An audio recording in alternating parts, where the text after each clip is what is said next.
കഴിഞ്ഞ 10 വർഷം ഇവർ ജനങ്ങളെ പീഡിപ്പിച്ചുകൊണ്ടിരുന്നു. അപ്പോൾ അതിന് പലിശ അടക്കമുള്ള മറുപടിയാണ് ഇപ്പോൾ ജനം കൊടുത്തിട്ടുള്ളത്.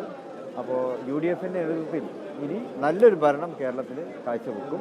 UDFിന് അതിന് പ്രാപ്തരായിട്ടുള്ള നേതാക്കളൊക്കെ തന്നെയുണ്ട്. UDFിൻ്റെ ടീം വർക്കിൻ്റെ വിജയമാണ് എന്നാണ് പ്രതിപക്ഷ നേതാവ് പറഞ്ഞില്ല. അപ്പോൾ ആ ഒരു വലിയ വിജയം ജനങ്ങൾ അത് അംഗീകരിച്ചിരിക്കുന്നു എന്നുള്ളത് തന്നെയാണ്. ഉപേക്ഷിക്കാല്ല, അത് ഗൗരവമായിട്ട് ആലോചിച്ചിട്ടില്ല. അതിപ്പോൾ മുഖ്യമന്ത്രി സ്ഥാനത്തേക്കുള്ള ആളൊക്കെ വന്നതിൻ്റെ ശേഷമായിരിക്കും ആരെല്ലാമാണ് മന്ത്രിമാരാവുക എന്നുള്ള ആ ഒരു ഗൗരവതരമായിട്ടുള്ള ചർച്ചയിലേക്ക് വരിക.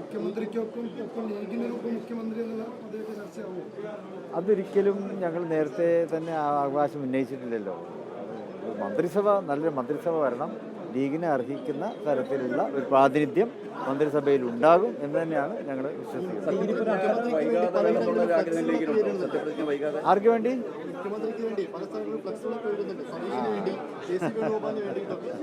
അതൊക്കെ അവരുടെ പാർട്ടി പ്രവർത്തകന്മാരുടെ വികാരങ്ങളായിരിക്കും. അവസാനം അന്തിമമായിട്ടൊരു തീരുമാനം വന്നാൽ ആ തീരുമാനത്തിനോടൊപ്പമായിരിക്കും എല്ലാവരും ഉണ്ടാവുക. സത്യപ്രതിജ്ഞ വൈകരുതെന്ന അഭിപ്രായം ലീഗിനുണ്ടോ? ലീഗ് അടക്കമുള്ള ഘടകകക്ഷികളുമായിട്ടൊക്കെ ആലോചിച്ചിട്ടായിരിക്കും ഹൈക്കമാൻഡ് ഈ തീരുമാനത്തിലെത്തുക എന്നാണ് ഞങ്ങൾ മനസ്സിലാക്കുന്നത്.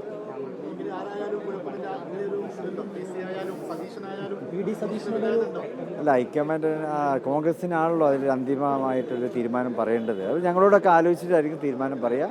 അപ്പോൾ ഞങ്ങൾ അവരോട് ഞങ്ങളുടേതായിട്ടുള്ള അഭിപ്രായം പറയും.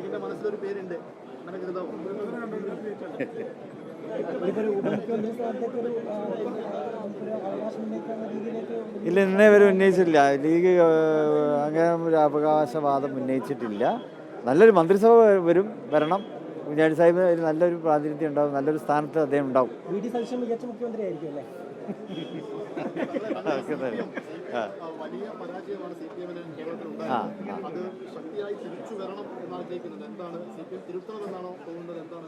അല്ല, ജനങ്ങൾ തിരുത്തി കഴിഞ്ഞു.